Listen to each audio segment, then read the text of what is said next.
Welcome to our open book.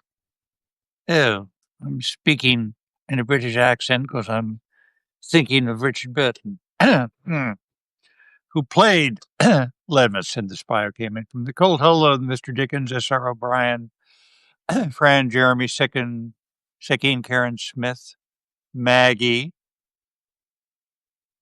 Andre Elizabeth Mitchell in downtown Tirana. Daisy, come on now. His breakthrough novel, The Spy Who Came In From the Cold. Let me just read the opening. Think cold, gray, darkness of the night. The Berlin Wall has just gone up. Hi there, Mr. Dickens. Hi there, Laurie Tierney.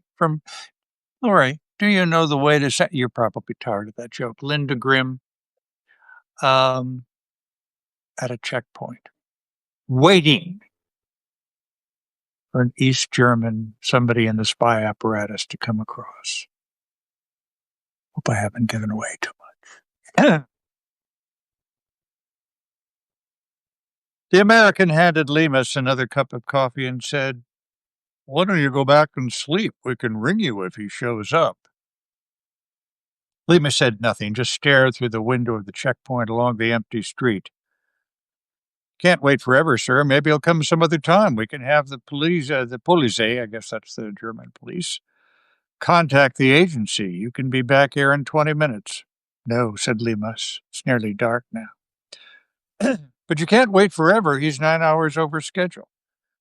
If you want to go. You've been very good, Lemus added. I'll tell Kramer you've been damn good. Then how long will you wait? Until he comes. Lemus walked to the observation window and stood between the two motionless policemen. Their binoculars were trained on an eastern checkpoint. He's waiting for the dark, Lemus muttered. I know he is. This morning, you said he'd come across with the workmen. Lemus turned on him. Agents aren't aeroplanes, you know. They don't have schedules. He's blown, he's on the run, he's frightened, months after him. Now at this moment, he's only got one chance. Let him choose his time. The younger man hesitated, wanting to go and not finding the moment. A bell rang inside the hut. They waited, suddenly alert. A policeman said in German, Black Opel, Reckford, Federal Registration. Can't see that far in the dark. He's guessing, the American whispered, and then he added, How did Munt know? Shut up, said Lemus from the window. One of the policemen left the hut and walked to the sandbag emplacements 2 feet short of the white demarcations would flay across the road like the baseline of a tennis court. The other waited until his companion was crouched behind the telescope in the emplacement, then put down his binoculars, took his black helmet from the peg by the door and carefully adjusted it on his head.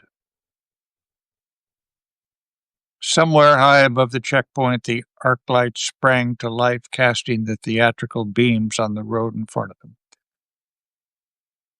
The policeman began his commentary. Lemus knew it by heart.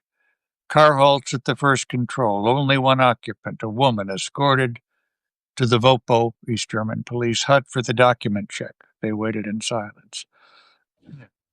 What's he saying? Said the American. Lemus didn't reply. Picked up a spare pair of binoculars. He gazed fixedly toward the East German controls. Document check completed, admitted to the second control. Mr. Lemus, is this your man? The American persisted. I ought to ring the agency. Wait, where's the car now? What's it doing? Currency check. Customs, Lemus snapped. Lemus watched the car. There were 2 Vopos at the driver's door, one doing the talking, the other standing off, waiting. The third was sauntering around the car. He stopped at the boot, then walked back to the driver. He wanted the key. He opened the boot, looked inside, closed it, returned the key, and walked 30 yards up the road to where, midway between the 2 opposing checkpoints, a solitary East German sentry was standing, a squat silhouette in boots and baggy trousers. The 2 stood together, talking, self-conscious in the glare of the arc light. With a perfunctory gesture, they waved the car. reached the two sentries in the middle of the road and stopped again. They walked round the car, stood off and talked again, finally, almost unwillingly. They let it continue across the line into the western sector. "It is a man you're waiting for, Mr. Lemus?" asked the American. "Yes, it's the man." Pushing up the collar of his jacket, Lemus stepped outside into the icy wind. He remembered the crowd then. It was something you forgot inside the hut, this group of puzzled faces. The people changed, but the expression was the same. It was like the helpless crowd that gathers round in a traffic accident, no one knowing how it happened, whether you should move the body. Smoke or dust rose through the beam of the arc lamps, a constant shifting pall between the margins of light.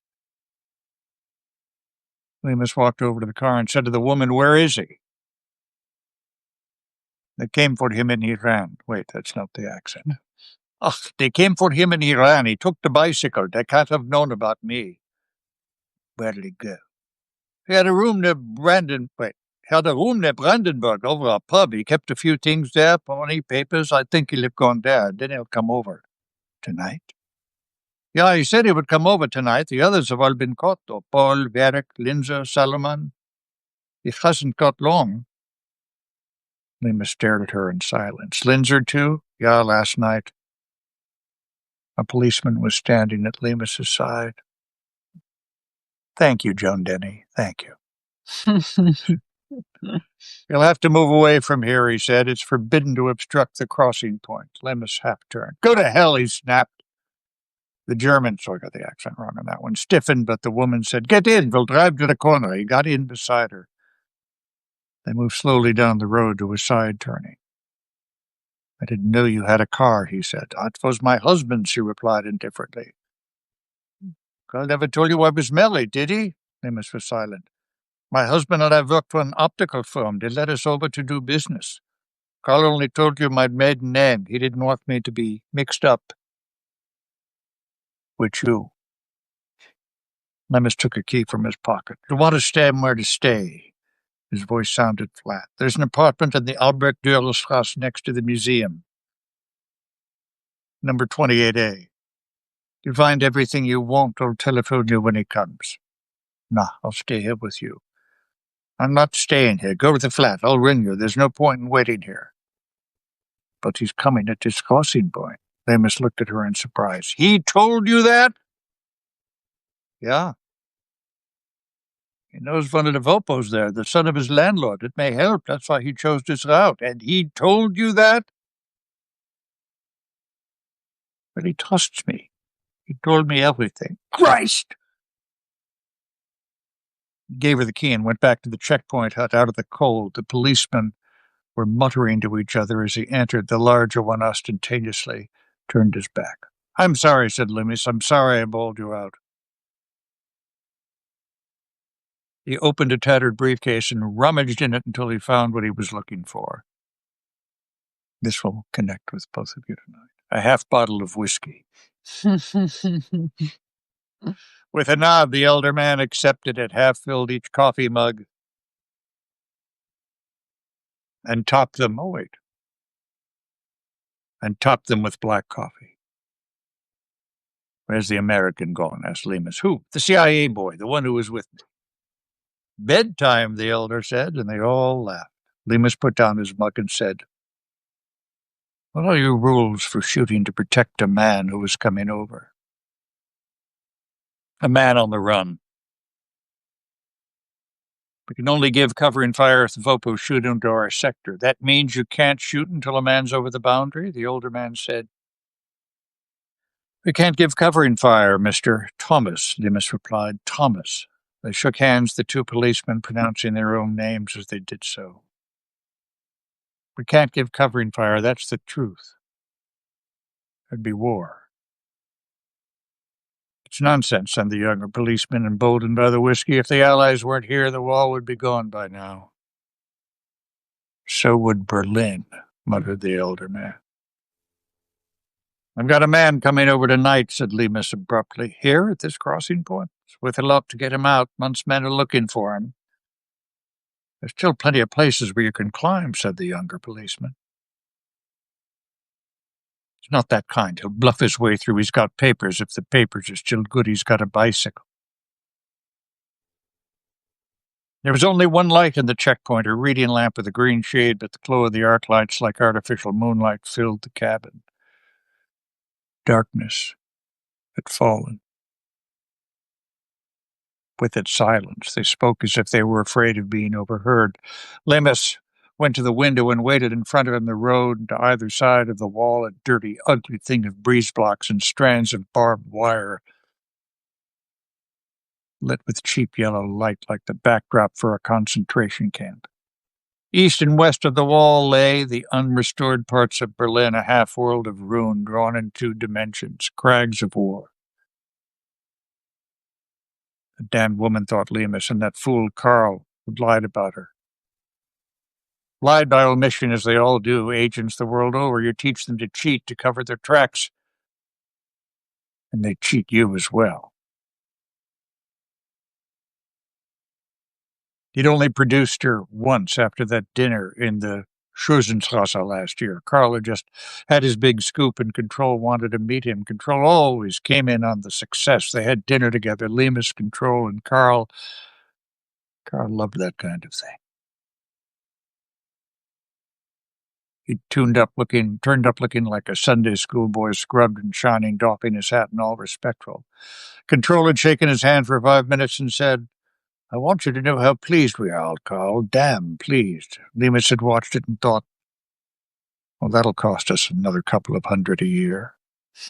When they'd finished dinner, Control pumped their hands again, nodded significantly, implying he had to go off and risk his life somewhere else, to go back to his chauffeur-driven car.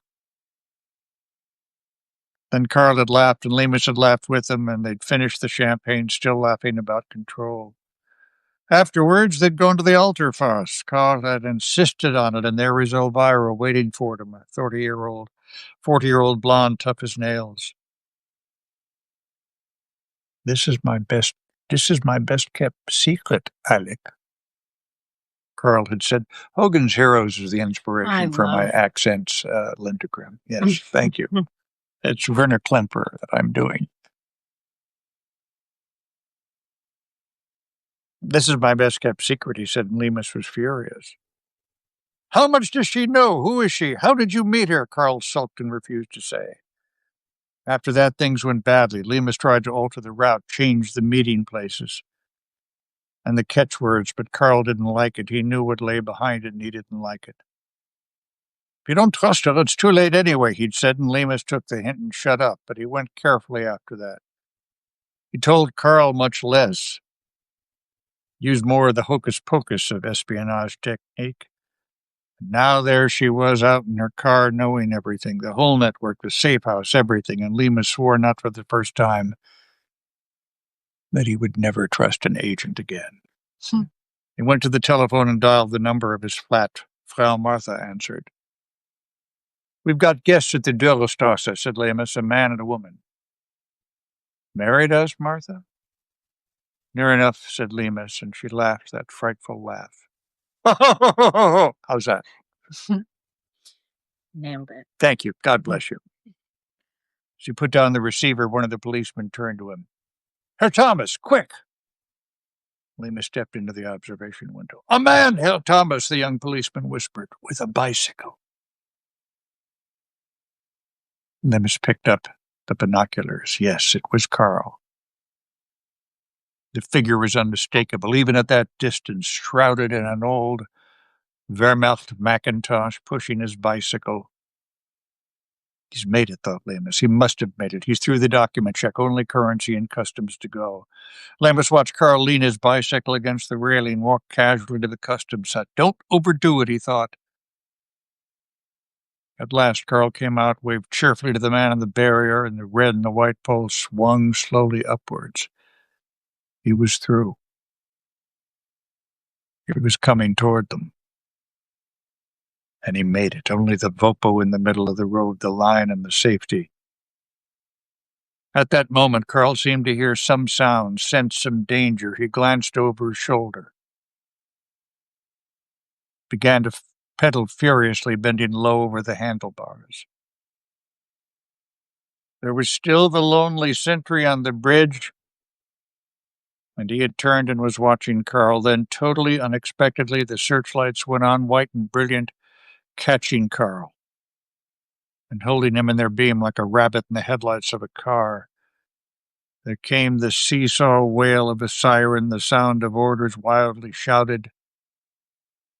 In front of Lemus, the two policemen dropped to their knees, peering through the sandbag slits, deftly flicking the rapid load on their automatic rifles. The East German sentry fired quite carefully away from them into his own sector. The first shot seemed to thrust Carl forward, the second to pull him back. Somehow he was still moving, still on the bicycle, passing the sentry, and the sentry was still shooting at him. Then he sagged, rolled to the ground, and they heard quite clearly the clatter of the bike as it fell. Lemus hoped to God that he was dead. It's quite a beginning, isn't it? Yes, it's such a famous one. There's a request for you to show your mug. The front of... Oh, this one. Yeah, sorry. Yeah. Isn't that lovely? It is That lovely. just got them. Yeah. And they're very good mugs, by the way. I used one during the show. Almost too small for you. Yeah. Well, this is just the cup I drink in the middle of the night. So it's espresso I have. Okay. It helps. If it ain't broke. It helps me concentrate on getting back to sleep. I said if it ain't broke. Yes. So, in any event, thank you very much for being with us. Oh, what an open. I know. Isn't that something? I know. So thanks very much for being with us on our open book. And